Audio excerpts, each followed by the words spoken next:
So welcome to What Sponsors Want, hacks for raising and retaining sponsorship. I know there have been a couple other sponsorship talks, but I promise there'll be a little bit of new content. So hi, I'm Alex Timbus. I am the Vice President of Corporate Customer Development at Major League Hacking. My story is a little different from many that you've heard across Hackcon. Growing up, I actually wanted to be like Carrie Bradshaw, a writer living and working in New York City. I studied English in college, and somehow after I graduated ended up falling into and kind of in love with sales over the last 9 years or so. I started out in an entry-level role out of college, calling on executives all day, every day, trying to get them to take meetings with my account managers. And then I went on to help run a really huge sales team at a very big professional services company. And then I spent a few years at a really big unicorn startup in New York, running a team of sales executives and also building out an inbound sales function. And I've been at Major League Hacking for the last year and a half, actually leading our sales team. So, in my role as VP of Customer Development, I spend all day, every day, thinking about how to sell the value of hackers and hackathons to sponsors, but while also being really, really thoughtful about the ways that hackers like to interact with brands and products. As you know, one of our core values at MLH is learn, build, share, and we believe that your success, and that is the collective success of all of your hackathons, is our success. So today I want to talk to you about sponsorship, tips for raising the most sponsorships possible, and for getting your sponsors to want to come back and sponsor your event next year. So my goal for today is for each of you to walk out with one tip or trick that you'll do differently when you approach your sponsorship process. But before we start, a disclaimer for anybody who might think otherwise. Sales is hard. Can I get a show of hands for anyone in this room who's experienced this firsthand? Almost every single person, and if you haven't, you probably haven't started yet. There's a reason that salespeople across the board at companies make the most money. They make the highest salaries, they make big commission. The reason they get access to trips and prizes and free food all the time, right?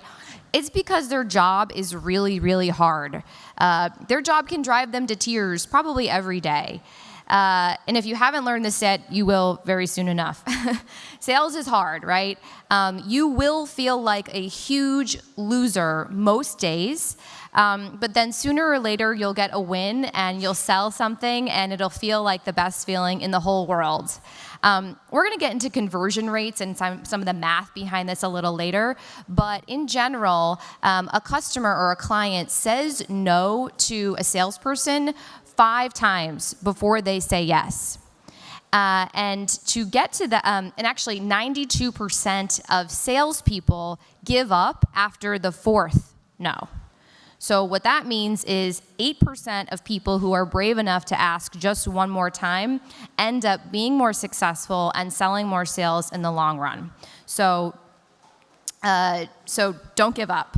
So a little pro tip here. Unlike in the sales world, right? Unlike the normal world, having someone say no to you is actually a really, really good thing.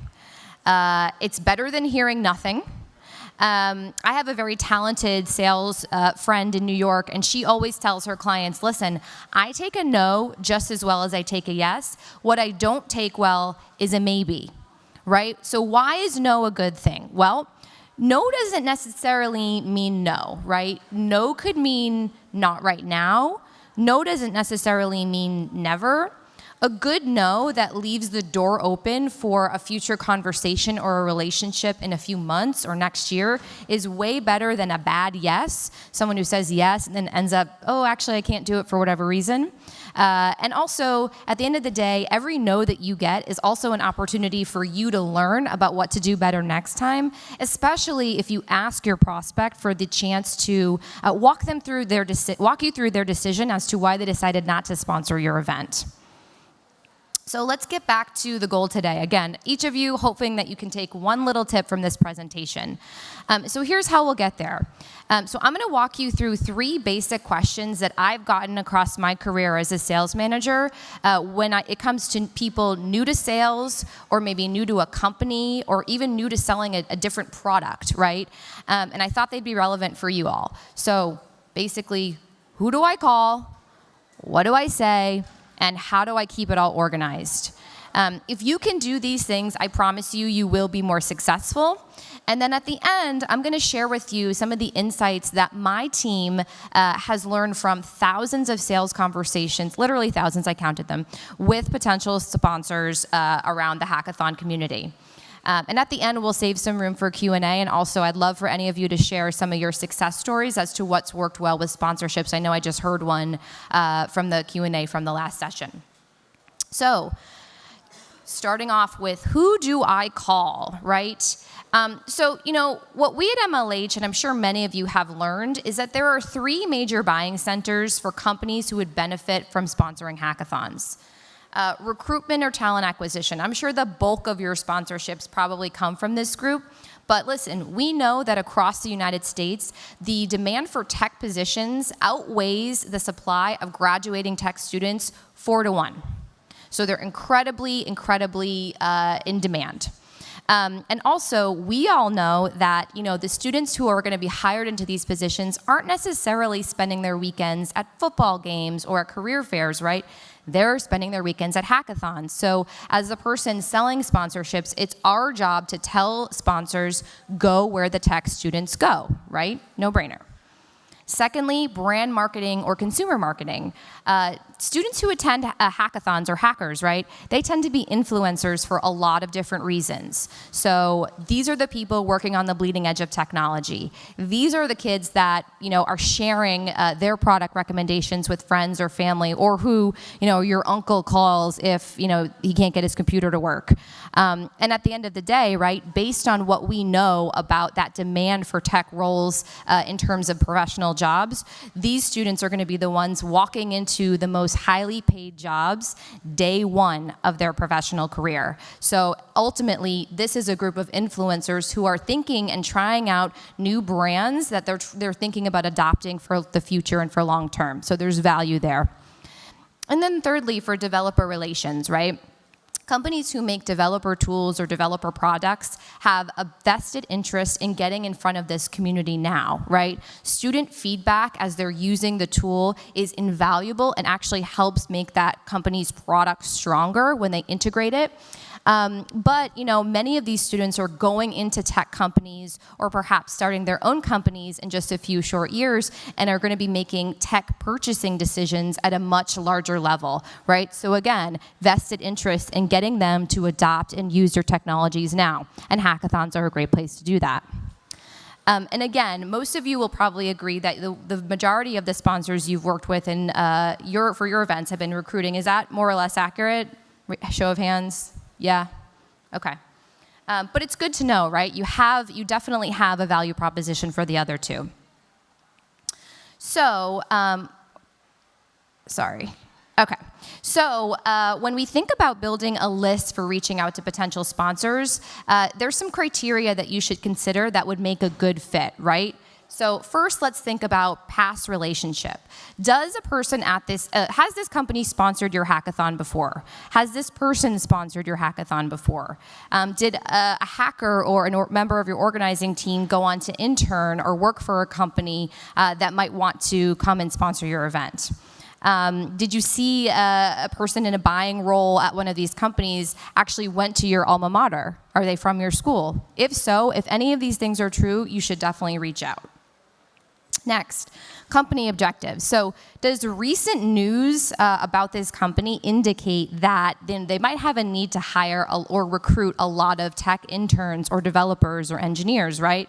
Do they have a new consumer product or an API that's going to be hitting the market or that they want to test in a few regions, right? This is a great time to align your hackathon's objective with this company's objective.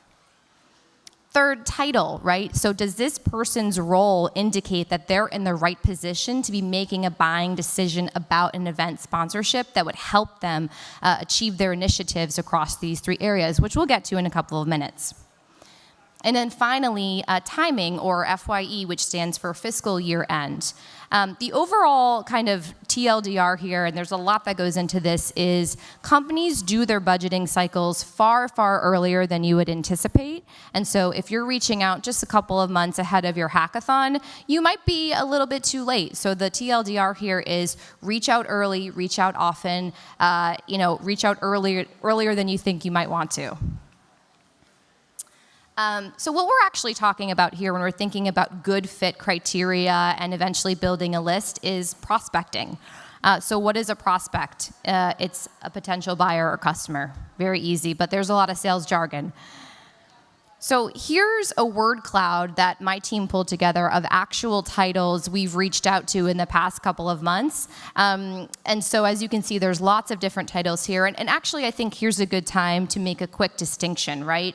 So the companies that work to sponsor Major League Hacking at a season level all still find an incredible amount of value in sponsoring individual events, right? The people that we work with for broad, global, or North America-wide season-level sponsorships are not the same group of people who are wanting to sponsor one-off events individually. Ultimately, those people at those companies care about the same things, but I promise you that the budget that season-level sponsorships and the budget for individual event sponsorships at a company come from different places. And when my team hears that a company is just interested in sponsoring one-off events, we send them directly to you. So has anyone in this room gotten an email from me or perhaps from Mark on my team introducing you to a potential sponsor? Awesome, we've got one. I'm sure you'll see more across the season as the hackathon season kicks up. We get these, I probably send 2 to 3 a week during the middle of the season, so keep your eyes out and check your email. Okay, so for each of the buying centers, here are some common titles associated with the right people in these roles who would be the people to reach out to for hackathons. Again, most of your success is probably going to come from this recruitment area, but there are a number across here. I'm not going to read them off, but if you want, take a quick photo, and of course, we'll share the slides after. So now that you know some good fit criteria and some titles that you're looking for, what do you do next, right? Well, think about it. You need to build a list, a really, really big list. And this is the way to start approaching what we call prospecting. Again, building a big list of people to reach out to. So something to keep in mind, right? A lot of times people have this perception that to be good at sales, you have to be really talented, or you have to be really quick with your words, or really kind of slimy and able to convince people of something. Well, actually, that's false. Sales is a process. If you're regimented, if you're diligent, and if you do the work up front, you're already going to be 75% of the way there. I promise if you do this part, 75% of the way there. Prospecting is a skill set that's actually not a skill set, it's just a process. So follow this recipe and you'll find what you need. And also, there are a ton of free tools out there to help you. I promise if you Google free prospecting tools, you're going to find 10 in the first click that are going to help you in one way or another, so take advantage of those. So first, there's some critical pieces of information that you're going to be looking for. Name, spelled correctly, right? Title, location, email, and in the very best cases, phone number. And you should use the phone number. So to get started, you're going to need to do some searching. So use a prospecting tool or a list of your hackathon sponsors from last year, or just even Google companies that have a location in your city or state. And here what you're really looking for is a list of great companies that would be a good fit. From there, LinkedIn is actually the very best source to establish who are the right people, who are the right contacts, again, in those roles that are going to be the most apt to buy your product, which is your sponsorship. So at first, generate a list of companies, move on to LinkedIn to confirm who are the right contacts at those companies. Third, we're going to use a free tool, something like hunter.io or a Boolean search. So Hunter.io gives you access to find free 100 emails a month based on domain name of the company website. and it's pretty accurate. And a Boolean search would be, combining one thing and another or another. So you could say, let's find Jane Smith and email address, right, at BlackRock, for instance. And then the last step, this is only for the most brave in the room. It's something called primary resource confirmation. This is what we in sales like to do. This might be a little white lie, but in order to find someone's direct phone number, you might call their company switchboard and say, hey, does Jane Smith still work here? It's interesting because I just called her voicemail. I just called her number and got somebody else's voicemail. Would you be able to provide me her new phone number? Or would you maybe even be able to transfer me to her line? This is a little trick that we employ, but again, it's for the bravest among us, so good luck there. All right, so now that you've got a list, right, and you're ready to reach out, or perhaps you're ready to have a call with a sponsor, what should you say? So the first piece of advice, whether that's reaching out by email or in person, you've got to know who you're talking to so you can tailor your messaging a little bit, just a little bit, to that person so they take you seriously and they're not, thinking they're just getting a spammy email or they're talking to somebody who doesn't really care specifically about them as a client. So luckily, right, the first step is already done. You have a good fit of somebody who might want to buy your sponsorship. So you've prospected well. Now when you reach out, there's a few things to keep in mind. So the structure of an effective pitch. First, you want to get their attention and establish yourself as a credible source. Second, you want to establish interest, right? Get them to think that your opportunity is interesting for them to buy. Third, what's in it for me? Spell out as clearly as possible what the sponsor is going to get for the money that they're going to be investing in your event. And finally, ask, right? How many sales do you think you're going to sell if you don't ask for the business? It's 0. If you don't ask, you're not going to sell anything. So you've got to ask. So first part, attention or credibility. So this really is about doing your homework, right? And the best piece of advice I can give to you is find one piece of information about this person or about this company that is going to be relevant. And then you can bring it up when you speak to them. So, hey, I saw that you recently opened a new office location in Newark. Do you know if any of your technical staff are going to be based there? The easiest tip here is to either search the person's profile on LinkedIn. People love to talk about themselves. They share lots of personal information. Recruiters even share their emails sometimes on LinkedIn. I've even seen phone numbers. And then secondly, Google the company name and click on the news tab and scan the first couple of most recent articles about the company to find something relevant. I do this every single day on 99% of my calls, and hopefully I sound credible. So establish yourself, get their attention by showing that you know who you're talking to. Secondly, you want to establish interest, right? So find a way to connect that piece of information that you found about that person or company to your hackathon, right? So wonderful. I'm sure in your role as a technical recruiter, you're always looking for new channels to engage with developers. Are you familiar with hackathons? So you want to be clear here, right? Here's a pro tip for you. When you start talking up or pitching your event, say the same thing every time. So scripts work, right? I'm reading from notes. I have them printed out. I've been reading them all day, right? Scripts work, and unless you're an expert salesperson, pitching on the fly and kind of creating it and making it up as you go, it doesn't work, I promise. So I like to start with, are you familiar with hackathons? Even when they say yes, it doesn't matter. I go into my spiel anyway. Wonderful. Well, from our perspective, a hackathon is a weekend-long invention marathon for computer programmers, coders, creators, makers, designers, right? Students come together. They pitch each other ideas for what they want to build over the course of the weekend. They form teams organically based on the skill sets that each of those projects will require. And then they spend the next 24 to 36 hours actually building a functioning prototype of their idea. And the whole weekend culminates in this wonderful science fair type of expo where students are able to demo their projects for judges and they're eligible to win prizes.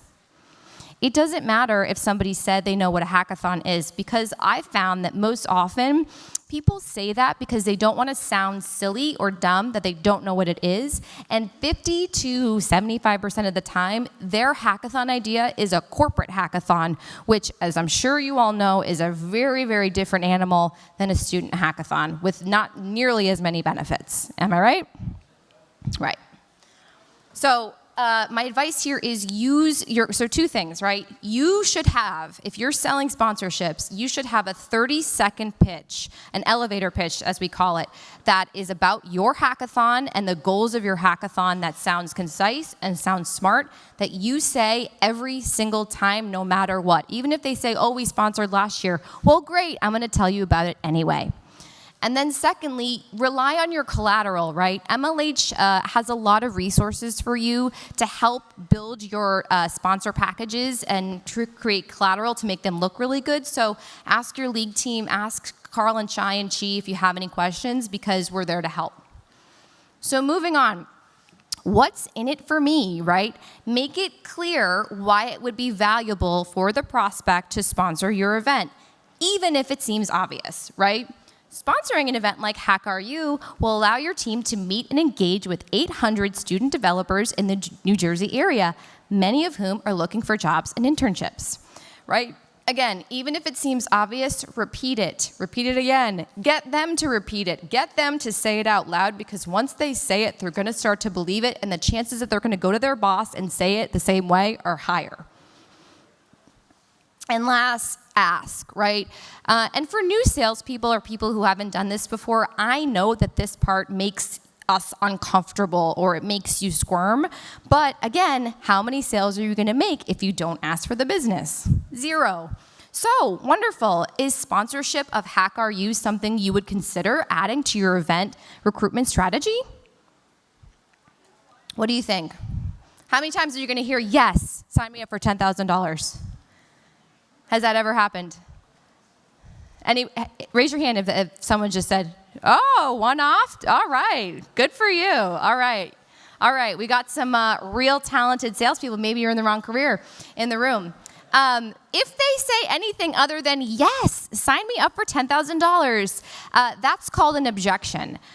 You are going to get objections along the way. That's part of the process, right? Sales is a process. And again, if you fall back on a process to handle objections when you get them, you're going to be much better off. So I'm going to talk you through a process called Feel, Felt, Found that's going to work anytime you get an objection about sales or anything in life. Promise.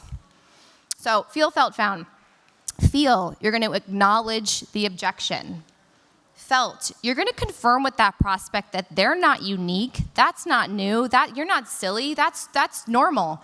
And found, this is your time to school them, right? Allows you to disagree respectfully and show them why they're wrong, right? So here we go.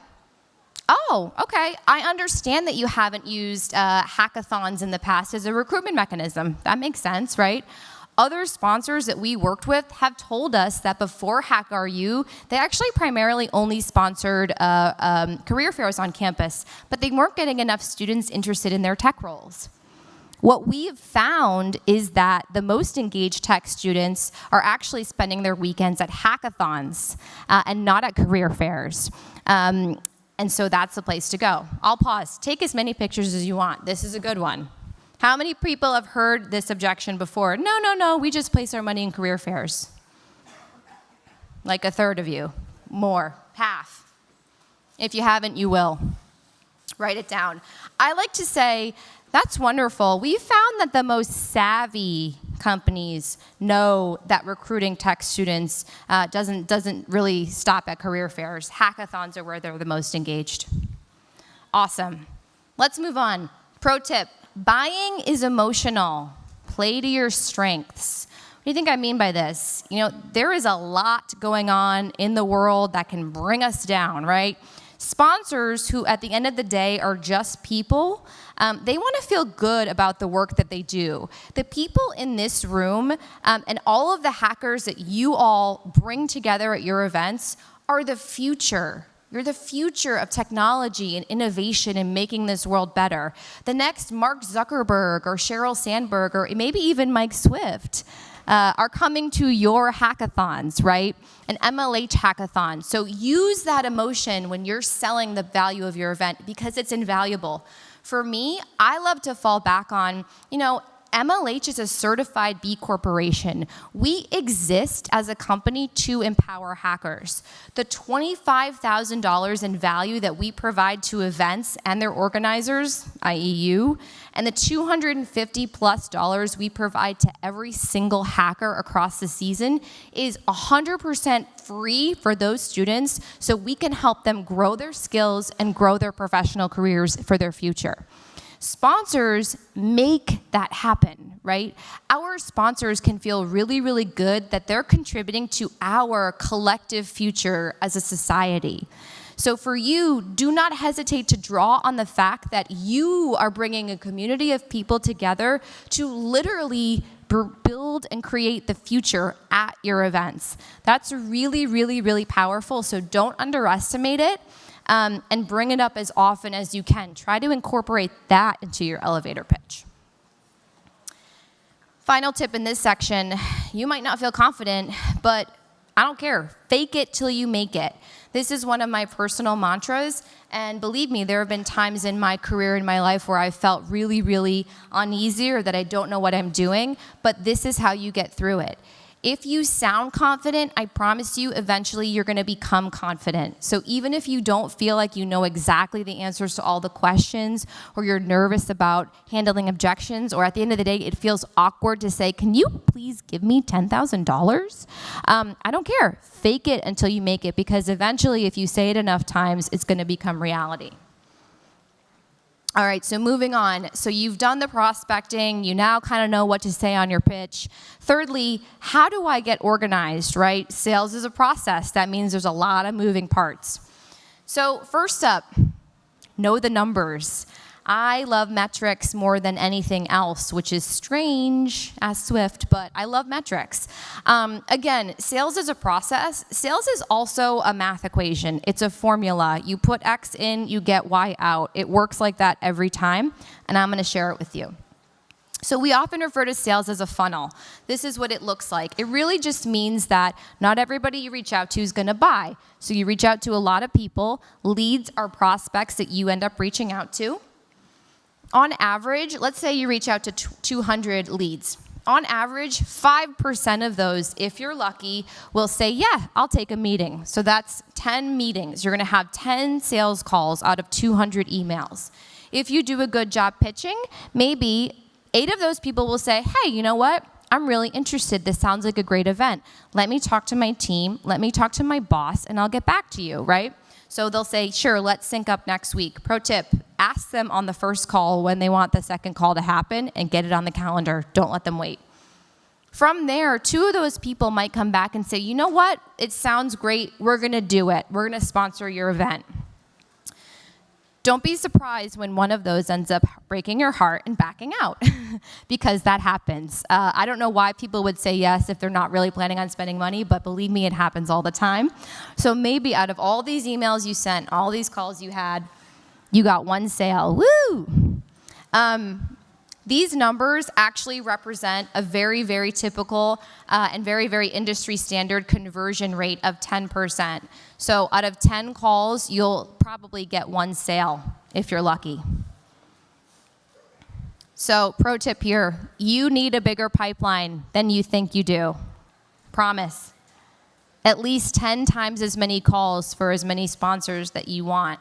So if you think about it, that's a lot of emails, that's a lot of prospecting. Remember in the beginning I said 3/4 of your work is building your list? I didn't lie. You need a bigger pipeline.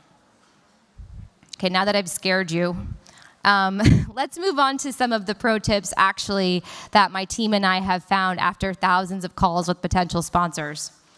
So what do sponsors want? So the first thing, sponsors want to know what to expect. Chi mentioned this a little bit at the end of her talk, but at MLH, we have worked with hundreds of events and tens or hundreds of thousands of students. We've learned some things as a fact, right? It is a fact that 50% of the people who register for your event will not show up, right? And many times, if I'm a sponsor, I'm justifying the cost that I'm spending on the sponsorship by the cost per attendee, or the cost per sample, or the cost per new account sign up, or whatever have you, right? If you have fewer people than you told your sponsors at the beginning, your sponsors might not be happy, and they're probably not going to want to sponsor your event next year. The second thing is sponsors want to make sure that they get what they paid for. It can get really confusing if you have 20 or 30 or 60, hello MHACs, 60 sponsors for an event that all bought different packages and all have different things included. So it's your job to make sure that your team is delivering on everything that you sold them and you promised them. At MLH, we use something called a sales obligation matrix, which is just a fancy name for an Excel sheet.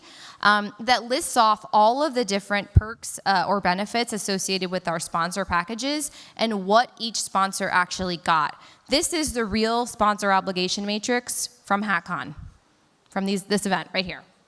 This is it. This is how our team, all of us, keep on the same page.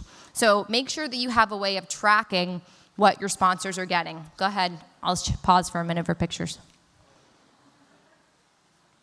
Okay. And I'll share these slides later. All right, moving on, and I know we've all talked about this so much, but this one's really close to my heart. Sponsors want diversity. So how many of you have gotten questions from sponsors about the diversity or the breakdown at your event? Half of you, and if you haven't yet, you will hear it all this year. Listen, it is a fact that prioritizing diversity in the workplace, it's a reality for every single company and every single industry on earth. And we all know that the historical representation in tech and in engineering has been abysmal. Sponsors care about bringing diverse talent into their organization, and many companies have recruiting targets specifically around gender and ethnic diversity that they have to hit. And guess who are the people that have to hit those targets? The recruiters. So as you heard, historically across the board, MLH events have 50% higher female participation than a typical CS department. Actually, CS grew a little bit this year, so it's a little bit better. But actually, close to 40% of event organizers are females as well. So we're doing something right here, but I think we all agree there's a lot more that needs to be done to bring more people of all different backgrounds into our community. And as you heard, MLH will be rolling out some new initiatives, and there's a little bit more coming that we're excited to announce to you. So work with your league team to know how, but know that this is a question you're going to get and have an answer prepared or a strategy that your team is thinking about for this recruitment up front. It happens at registration. Next, sponsors want to be treated professionally. So listen, when you reach out to a sponsor, you're asking for their time. So use it wisely, use it like a professional. What does this mean? So professional relationship building. So first, communication.